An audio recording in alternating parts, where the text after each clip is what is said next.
Hey you guys, today we're going to talk about exponential functions. Alright, exponential functions are a product of an initial amount, we're going to call that A, and a constant ratio, which we'll call B, raised to a power. Alright, and the constant ratio is 1 plus or minus whatever the rate is. And if the rate is given to you as a percent, you'll need to change it to a decimal by moving the decimal 2 places to the left. If B is a number greater than 1, that means you have exponential growth going on. And if B is between 0 and 1, that's exponential decay. All right, when you have just a generic exponential function without a bunch of stuff added to it, the domain is negative infinity to infinity. The range is 0 to infinity, and it has an asymptote of y equals 0, which is the x-axis. Just a little quick sketch. Exponential growth looks like this. And it has a y-intercept of 1. Again, unless we add or subtract stuff. And then exponential decay is like this. Again, having a y-intercept of 1. All right, let's look at some examples. This is really easy. So for the first one, we're going to graph f of x equals 4 to the x. So I'm going to take us back old school and make a table.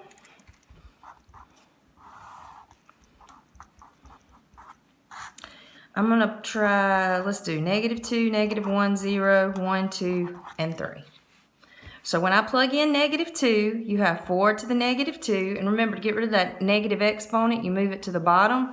1 over 4 squared is 1 over 4 times 4 is 16. So that would be 1/16. If you did 4 to the -1, that would be 1 over 4 to the +1, which is a fourth. Anything raised to the 0 power equals 1. 4 to the first power would be 4. 4 squared would be 4 times 4, which is 16. 4 to the third power would be 4 times 4 times 4, which is 16 times 4, which is 64. All right, I'm going to get some graph paper.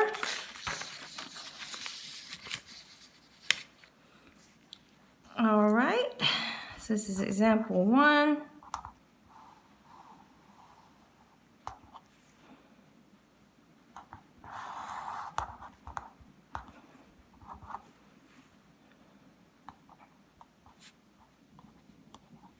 I'm going to count by 4s on the y-axis because that will make our lives easier.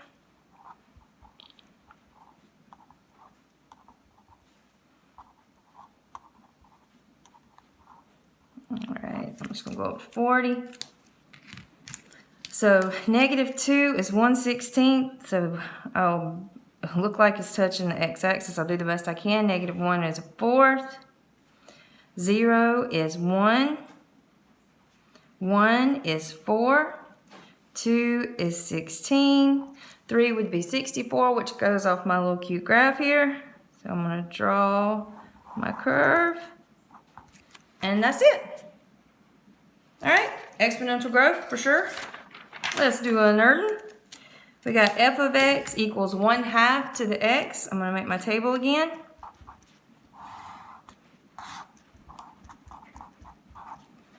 All right, I'm going to do -2, -1, 0, 1, 2. If I do 1/2 to the -2, I'm going to flip that to make that exponent positive. That's 2 over 1 squared, which is 2 squared, which we all know is 4. If we have 1/2 to the -1, that's the same thing as 2 over 1 to the +1, which is just 2. Anything to the 0 is 1. 1/2 to the first power is a half. And then 1/2 squared would be 1 squared over 2 squared, which is 1/4. And we know this is exponential decay, right? Because this is a number between 0 and 1. Let me get my graph paper. Let's graph this one. Since these numbers aren't too crazy, I'm just going to count my ones.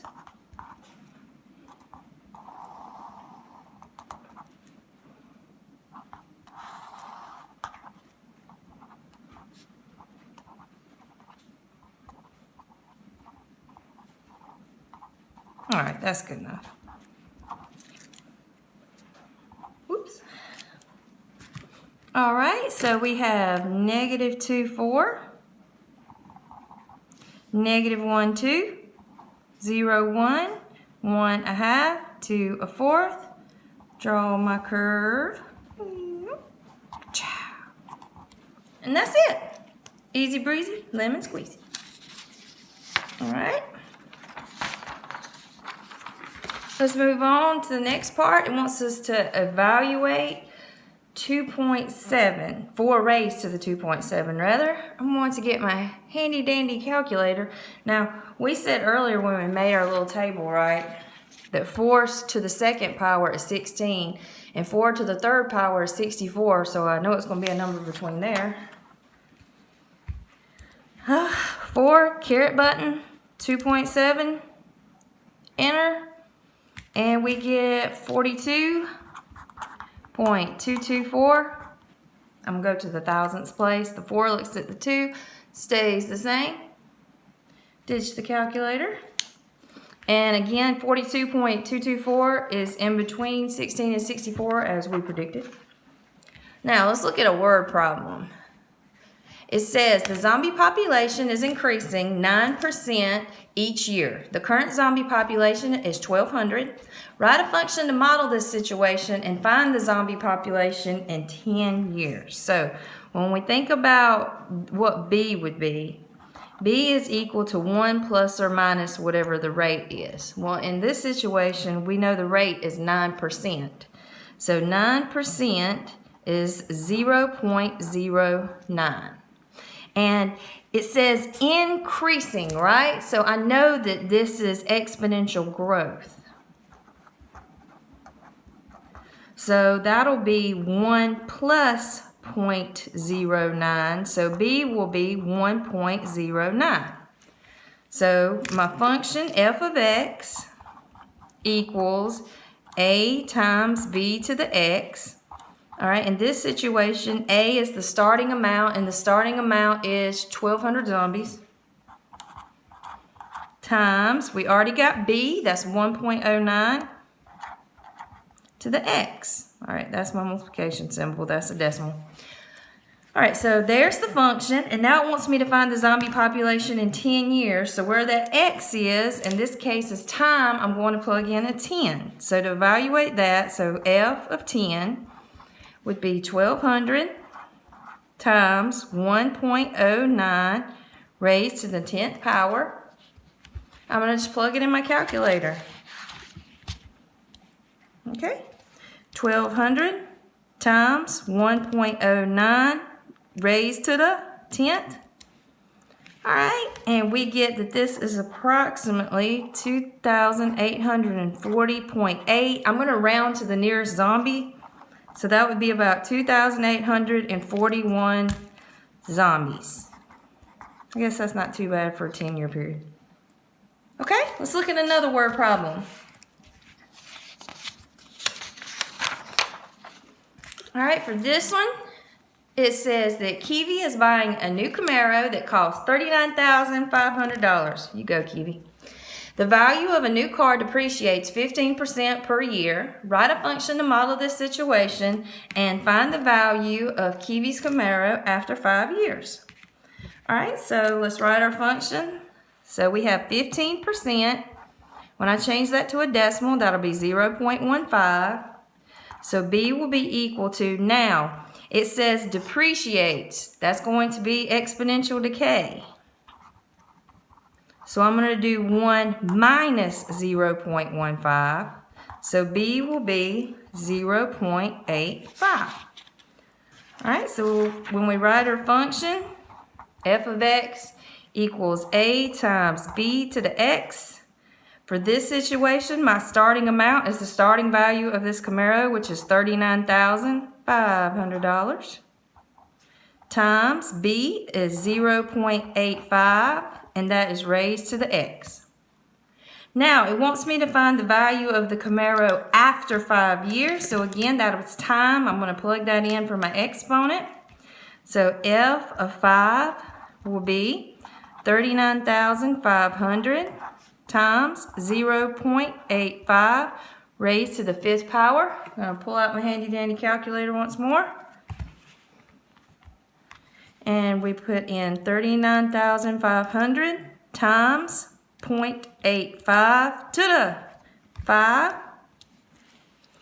And since this is money, I'm going to round to the hundredths place. So that would be approximately $17,526. Is 359. That 5, we'll look at the 9 and round up. So about $17,526.36. After 5 years, it's worth less than half of what was paid for it. Oops, sorry about that. All right, let's talk about the next thing we need to address with exponential functions, and that's transformations. It's the same way you've been transforming stuff since Algebra 1. If you add a constant to the end, that moves it that many units up. If you subtract it, that moves it that many units down. If you add or subtract it in the actual exponent, that translates it left or right, and it's the opposite of what you think. If the exponent's x plus a constant, it moves it to the left. X minus a constant, it moves it to the right. If you plug a negative out front, that flips it over the x-axis. If you stick a negative with the exponent, that'll reflect it across the y-axis. If you stick a constant in front of b to the x, if it's a constant bigger than 1, like 2 or 3 or 27, that's going to be a vertical stretch. However, if it's a fraction between 0 and 1, like half, a 4, 3/4, 0.2, that'll be a vertical compression, so like squashing it. And let's look at a couple examples. I'm going to go back to the first ones that we graphed. For this one, we have 4 to the x minus 2. I'm subtracting this constant at the end, so I know that's going to translate it 2 units down. 2 units down. Now, that's not going to affect the domain. The domain will still be negative infinity to infinity, but it's going to affect the range. Remember, the range of an exponential function is 0 to infinity because there's an asymptote at y equals 0. Well, if I move it down 2, then the asymptote is no longer y equals 0, it will be y equals -2. So the range will be from -2 to infinity. So if I go back to the graph we did for the first example, all I would need to do is move this 2 units down. 1, 2, 1, 2, 1, 2, 1, 2, and then ka-chow. That's it. Let's do the next one. And instead of 1/2 to the x, we have 1/2 to the x plus 1. That plus 1 is in the exponent, so that's going to translate it 1 unit. Now it's a plus, so it's the opposite to the left. That's not going to affect the domain at all. It's also not going to affect the range. Okay?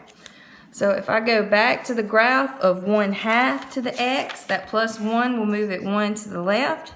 So to the left, to the left, to the left, to the left, to the left, and boom. Done with that.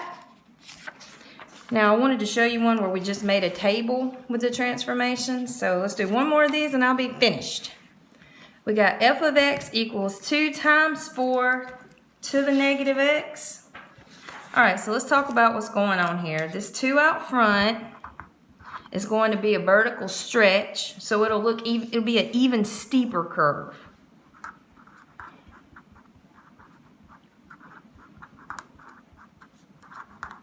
All right, and then the negative with the exponent is going to reflect it over the y-axis. Excuse me.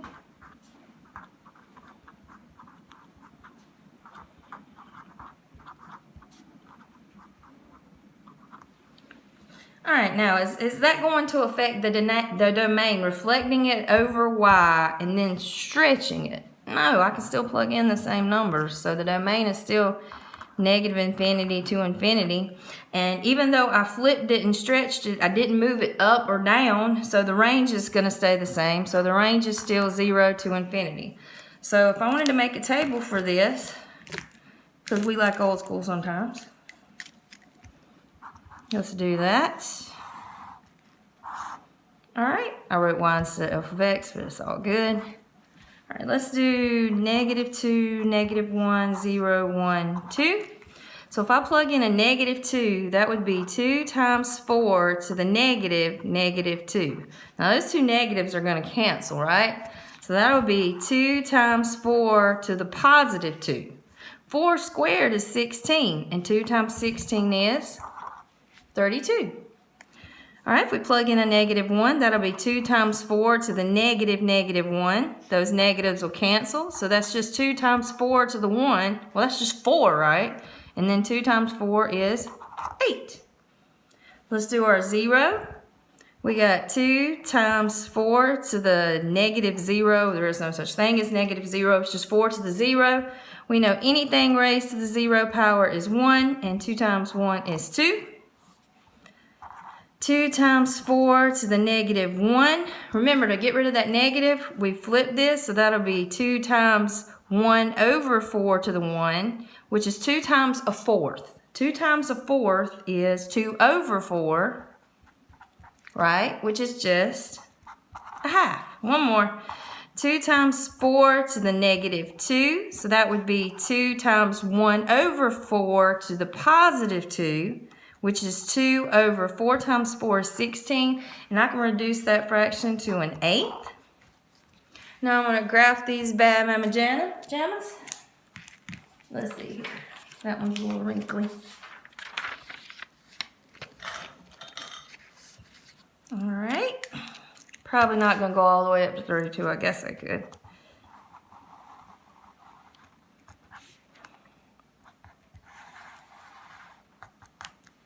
All right, -3, 4, sorry, -3, -2, -1, 1, 2, 3, 4. Let's count by twos. 2, 4, 6, 8, 10, 12. I know you can count by twos. Sorry about that.